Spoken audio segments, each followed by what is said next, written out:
Hi everyone, welcome back to my YouTube channel. So today we are going to break down the OWASP Mobile Top 10 2024 edition, the ultimate list of the most critical security risks in the mobile application. So whether you are an Android pentester, an iOS researcher or developer who just want to secure your app, this video is just going to be a complete guide feed. So we are going through each of the 10 topics from the risk from the improper credential usage to insufficient cryptography.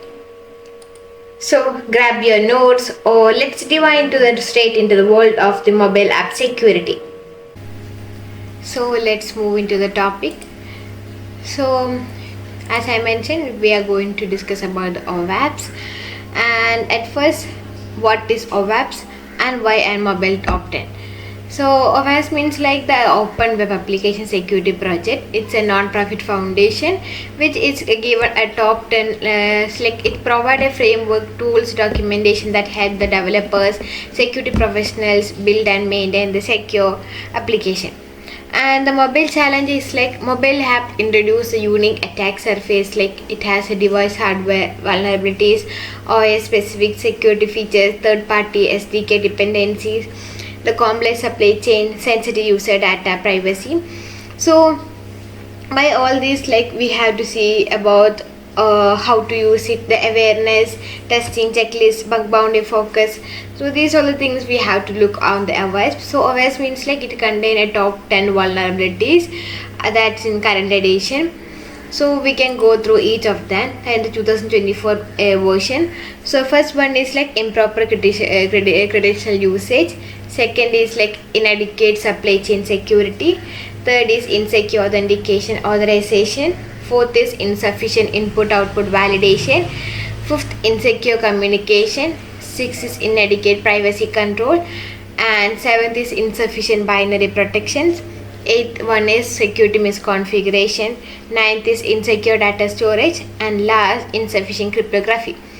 So we will explore each of the risks with definition, real world scenarios and actionable testing strategies. So let's start with M1, that is improper credential usage. So this one for improper credential usage, the vulnerability means like the handling of sensitive credential, like including the hard-coded password, API keys stored in the plain text, and insecure transmission of authentication token within the mobile application. So in this all handling the improper way is called improper credential usage.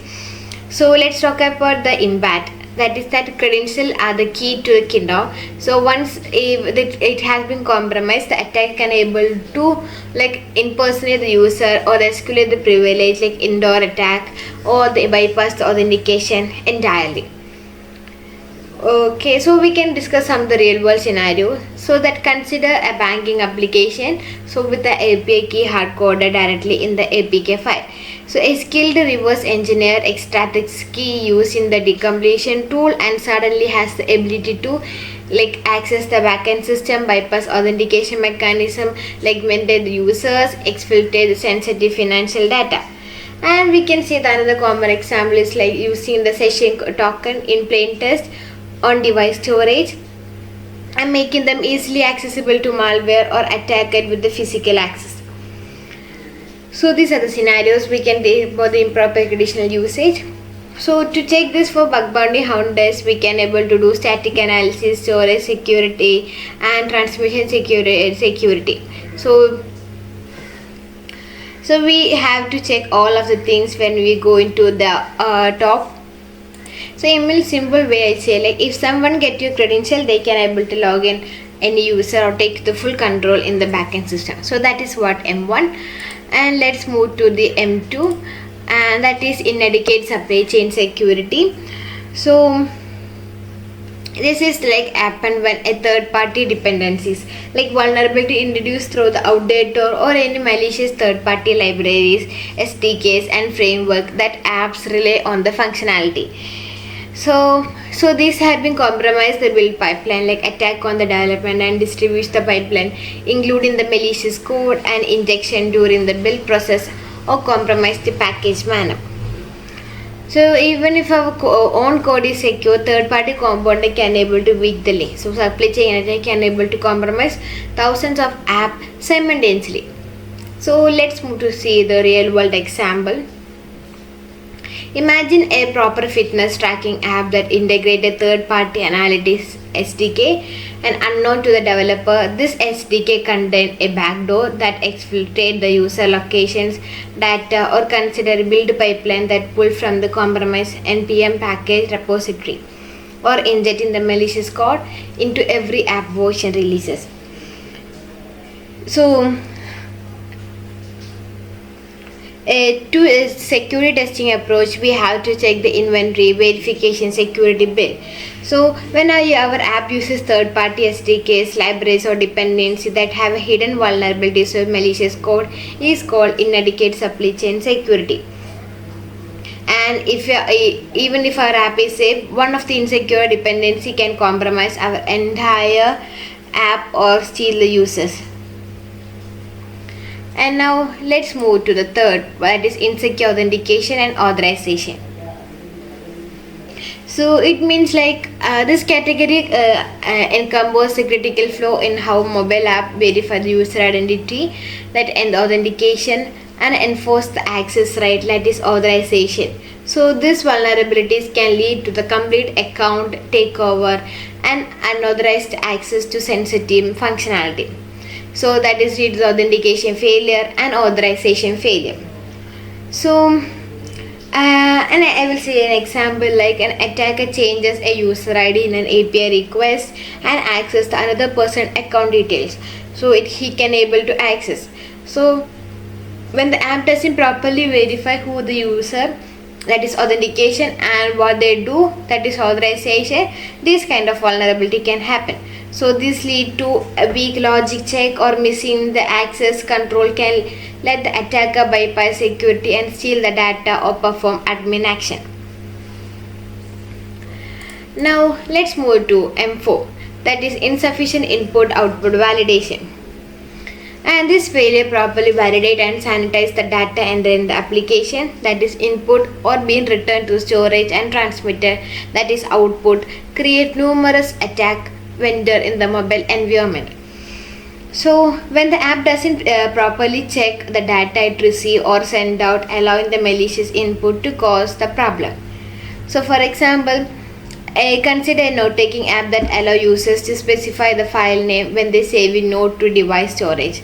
Without proper validation, attacker can able to input these kind of things. So this path travels attack overwriting the critical files and application configuration that lead to local privilege escalation, data corruption or loss, or application crashes.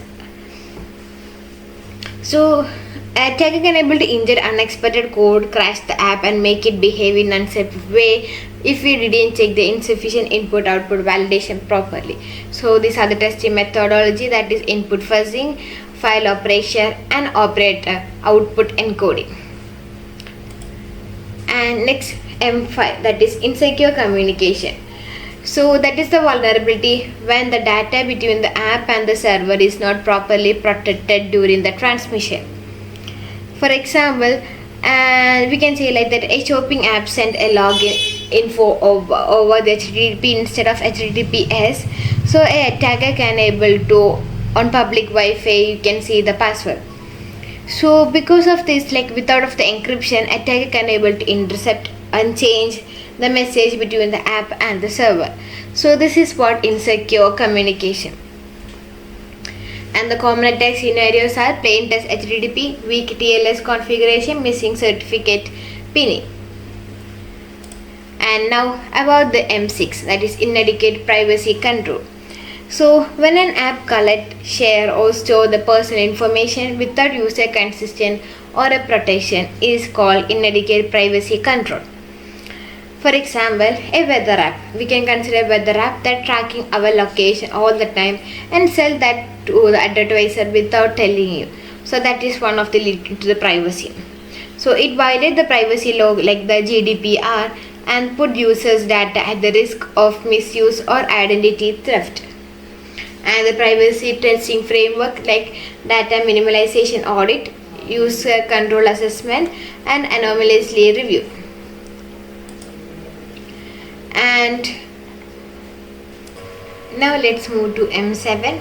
That is when an app coded like APK or IPA is easy to reverse engineering and modify or repack. So this is the vulnerability, that insufficient binary protection. So for example, we can say like an attacker able to an attacker able to decompress the app, remove the license check, and re-upload a fake version to the third-party store. So this is one of the example, and we can able to test the binary protection by able to decompile the analysis, runtime protection, and essential protection. What we have to check. So why this is matter? Because lack of integrity check make it easy for attacker to understand and modify your app. That is M8. That is security misconfiguration. So when a developer has a danger settings or unnecessary permission enabled in an app. For example, an app like Android manifest.xml has has Android debuggable is equal to true. So or the exported is equal to true for sensitive component. So small configuration mistake can able to access the internal features or debug the information. Now M9, that is insecure data storage. So it means like when a sensitive data like password or tokens is saved in an unsafe place on the devices. For example, if a bank app stores the user pins in a text file like an SD card instead of using Android secure key storage. So this lead to anyone who gain access to the device like physically, or any malware can able to read then steal the data. And at last, the top 10 M7, that is insufficient cryptography. So that is when an app uses weak or outdated encryption algorithm or implement the cryptography incorrectly. So an app uses MD5 or basic C4 to encrypt password, which can able to crack in seconds. So this is what is insufficient cryptography. And we have to implement a secure cryptography by code reviewing, key management, static analysis. So if we didn't manage it, that is poor cryptography means sensitive data can able to easily decrypted and faked by attackers. So these all are the top 10 I have to talk about. So that is OWASP Mobile Top 10 Vulnerabilities 2024. So as we have been focused in studying on ethical hacking or security research. Our mission is not just to find the bugs. We have to make know these 10 risks, whether it is a professional mobile testing truly. So if you found out this breakdown helpful, like and subscribe and learn. So wait for the more security videos, and don't forget to subscribe. So I will drop any hands-on video and actually what you commented on this. So until then, stay curious, stay secure, and remember every app has a story and it's your job to find the weak chapter. So bye bye.